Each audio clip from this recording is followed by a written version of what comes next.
ఉన్న బంగారాన్ని విడిపించి ఆ రోజు ఆన్లైన్ రేటుకే మేము కొంటాం. Sharma gold company. By by Jagan, by by Jagan. గుర్తుపెట్టుకో, ఈ రోజు నుంచి నీ పతనం మొదలైంది. నీ క్రిమినల్ సామ్రాజ్యం కూలతొయ్యకపోతే నా పేరు పవన్ కళ్యాణ్.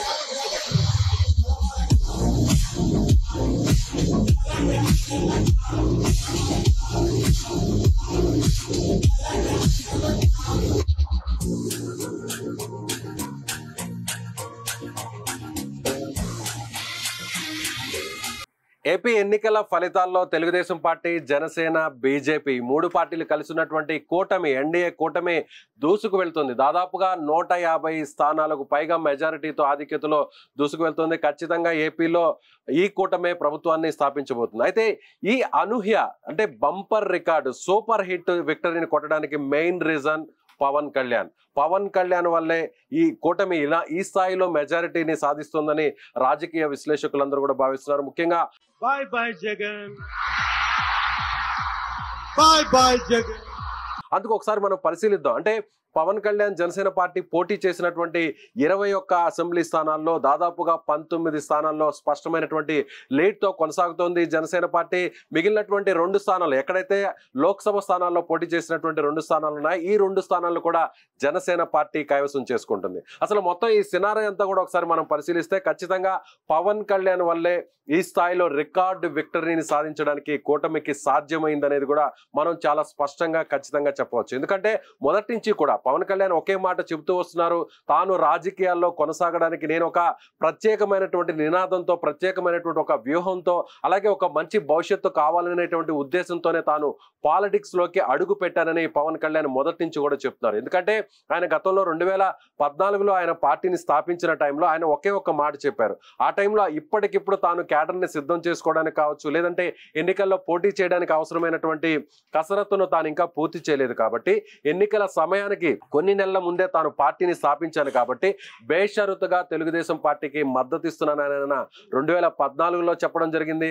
అందులో భాగంగా 2014లో ఇదే తెలుగుదేశం పార్టీ, ఇదే జనసేన పార్టీ, ఇదే బీజేపీ ఈ 3 పార్టీలు కలిసి పోటీ చేయడంతో 2014లో ఖచ్చితంగా ఎన్డీఏ అధికారంలోకి వచ్చినటువంటి పరిస్థితి. రాష్ట్ర విభజన జరిగిన తర్వాత పవన్ కళ్యాణ్ పార్టీని స్థాపించిన తర్వాత తెలుగుదేశం పార్టీకి ఆయన బేషరతుగా మద్దతు తెలపడంతో గతంలో కూడా తెలుగుదేశం పార్టీ, బీజేపీ, జనసేన అధికారంలోకి వచ్చినటువంటి పరిస్థితి. ఆ తర్వాత 2019లో 3 పార్టీలు కూడా విడిపోయి వేరువేరుగా పోటీ చేయడంతో వైసీపీ చాలా రికార్డు మెజారిటీతో 151 స్థానాలతో వైసీపీ గెలిచినటువంటి విషయం మీకు తెలిసింది. అయితే ఇప్పుడు అంటే 2019లో అనేక చోట్ల పోటీ చేసినప్పటికీ కేవలం ఒకే ఒక్క స్థానంలో మాత్రమే జనసేన పార్టీ గెలుపొందింది. అయితే ఈసారి మాత్రం పవన్ కళ్యాణ్ తాను తీసుకున్నటువంటి నిర్ణయం చాలా వ్యూహాత్మకంగా ఆయన వెళ్ళారని చెప్పుకోవచ్చు.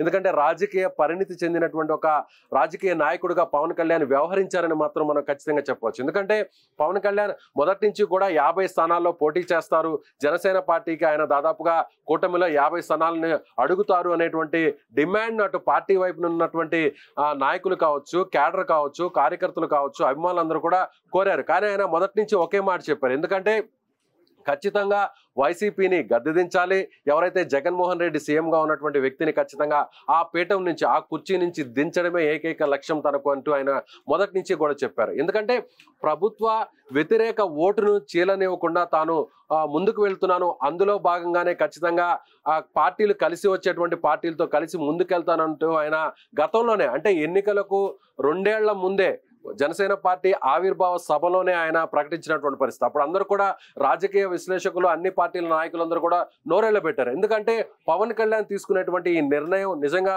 సాహసోపేతమైనటువంటి నిర్ణయమేనా అంటూ అందరూ కూడా అప్పుడు కాస్త విమర్శలు చేసినటువంటి పరిస్థితి. అయితే తర్వాత పవన్ కళ్యాణ్ నేరుగా ఎప్పుడైతే వైసీపీ ప్రభుత్వం చాలా బలంగా ఉన్నప్పటికీ కూడా ఆయన ఖచ్చితంగా తెలుగుదేశం పార్టీతో కలిసి వెళ్లాలనేటువంటి ఒక నిర్ణయాన్ని తీసుకున్నారు. అందులో భాగంగానే చంద్రబాబు నాయుడిని అరెస్టు చేసిన తర్వాత నేరుగా రాజమండ్రి జైలుకు వెళ్లి ఆయన చంద్రబాబును పరామర్శించి బయటకు వచ్చిన తర్వాత చాలా స్పష్టంగా ముందు పవన్ కళ్యాణ్ ప్రకటించేశారు. ఖచ్చితంగా తెలుగుదేశం పార్టీ, జనసేన పార్టీ 2 పార్టీలు కూటమితో వెళ్ళబోతున్నాయి, వైసీపీని ఎదుర్కోబోతున్నాయి, ఖచ్చితంగా వైసీపీని గద్దె దించడమే తమ ఉమ్మడి లక్ష్యం అంటూ కూడా పవన్ కళ్యాణ్ చెప్పినటువంటి పరిస్థితి. అప్పటి నుంచి ఒక్కసారిగా ఏపీ పాలిటిక్స్ అన్ని కూడా మారిపోయాయని చెప్పాలి.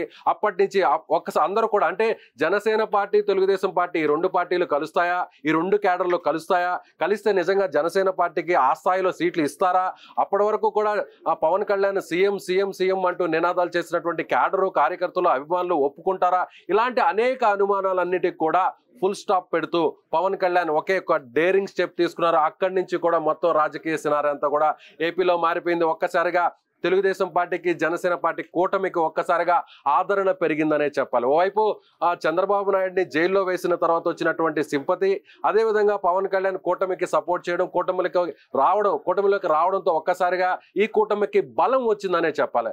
అదేవిధంగా వైసీపీ ప్రభుత్వం కూడా చేసినటువంటి పొరపాట్లు, పార్టీ తీసుకున్నటువంటి నిర్ణయాలు, ముఖ్యంగా అభ్యర్థులను అనేక చోట్ల మార్చడం, జిల్లా కానీ జిల్లాలకు పంపడం, నియోజకవర్గం కానీ నియోజకవర్గానికి పంపడం, ఇలా అనేక కారణాలన్నీ కూడా ఈ కూటమికి కలిసి వచ్చాయి. చివరగా మరొక విషయం, ఎందుకంటే టీడీపీ జనసేనతో పాటుగా ముఖ్యంగా పవన్ కళ్యాణ్ మొదటి నుంచి కూడా చెప్తున్నారు, అప్పటి వరకు కూడా ఎన్డీఏలో భాగస్వామిగా ఉన్నటువంటి పవన్ కళ్యాణ్ తెలంగాణ ఏదైతే జనసేన పార్టీ ఆవిర్భావ సభలో చెప్పారో ఖచ్చితంగా 3 పార్టీలు కలిసి వెళ్తాయని చెప్పారో అదే స్థాయిలో పవన్ కళ్యాణ్ 3 పార్టీలను కలిసే విధంగా కూడా చాలా గట్టిగా ప్రయత్నాలు చేశారు. బీజేపీ పెద్దలను ఒప్పించారు. అప్పటి వరకు ఎడమొహం పెడమొహంలా ఉన్నటువంటి బీజేపీ, టీడీపీ ఒక్కసారిగా కలిపే ప్రయత్నం చేశారు. ఖచ్చితంగా మోడీని ఒప్పించారు, అమిత్ షాను ఒప్పించారు. సో టీడీపీతో కలిసి నడవడానికి కూడా పవన్ కళ్యాణ్ చాలా కీలకమైనటువంటి అడుగులేశారు. బీజేపీ వచ్చిన తర్వాత ఈ బలం మరింత పుంజుకునిందనే చెప్పుకోవాలి. ఎక్కడైనా కూడా ఎన్నికల సమయంలో పోల్ మేనేజ్మెంట్ అనేది చాలా కీలకంగా మనం చెప్పాలి. ఎందుకంటే ఆ పార్టీకి ప్రజల్లో ఆదరణ ఉండడం వేరు, బలం ఉండడం వేరు, కానీ ఎన్నికలను నిర్వహించుకోవడం అనేది మాత్రం చాలా కీలకం అని చెప్పాలి. ఇక్కడే బీజేపీ సహకారం ఈ కూటమికి చాలా కలిసి వచ్చిందని చెప్పాలి. ముఖ్యంగా అధికారులు ఎవరైతే వైసీపీకి ఫేవర్గా ఉన్నటువంటి అధికారులు ఉన్నారో వారందరినీ కూడా బదిలీ చేయడం, ఎవరైతే వైసీపీ ప్రభుత్వానికి, వైసీపీ నాయకులు అందరూ కూడా అండగా వస్తూ వచ్చినటువంటి కొంతమంది పోలీసు అధికారులు వారిని కూడా వేరే చోట్లకు బదిలీ చేయడం, ఇవన్నీ కూడా ఒక్కసారిగా ఎన్డీఏ కూటమికి కలిసి వచ్చాయనే చెప్పాలి. సో పవన్ కళ్యాణ్ తీసుకున్నటువంటి ఈ నిర్ణయం వల్లే ఇప్పుడు కూటమికి ఈ స్థాయిలో భారీ మెజారిటీ రావడానికి main reason Pawan Kalyan. So Pawan Kalyan AP politics లో మరొక్కసారి ఆయన పవర్ స్టార్ గా మారబోతున్నారు. రేపు పవన్ కళ్యాణ్ వేసేటువంటి అడుగులు, పవన్ కళ్యాణ్ తీసుకునేటువంటి నిర్ణయం ఏ స్థాయిలో ఉంటుంది, ఏ విధంగా ముందుకు ఆయన పార్టీని తీసుకువెళ్తారు. కేవలం 21 స్థానాల్లో, అసెంబ్లీ స్థానాల్లో పోటీ చేసినటువంటి పవన్ కళ్యాణ్ దాదాపుగా 19 నుంచి 20 స్థానాల్లో ఆ పార్టీ గెలిచే పరిస్థితిలో ఉంది. 95% విక్టరీతో జనసేన పార్టీ దూసుకుపోతుంది. సో రేపు టీడీపీ, జనసేన, బీజేపీ ఈ 3 పార్టీల కూటమి ద్వారా ఏర్పాటయ్యేటువంటి ప్రభుత్వంలో జనసేన పార్టీ అధినేత పవన్ కళ్యాణ్ ఎలాంటి రోల్ ప్లే చేయబోతున్నారు. సో పవన్ కళ్యాణ్ ఇప్పుడు ఏపీ పాలిటిక్స్ ని మార్చేశారని మాత్రం మనం ఖచ్చితంగా చెప్పవచ్చు. Thank you so much. Bye bye Jagan, bye bye Jagan. Suman టీవీలో మీ పర్సనల్ అండ్ బిజినెస్ ప్రమోషన్స్ కోసం కింది నెంబర్కి కాంటాక్ట్ చేయండి.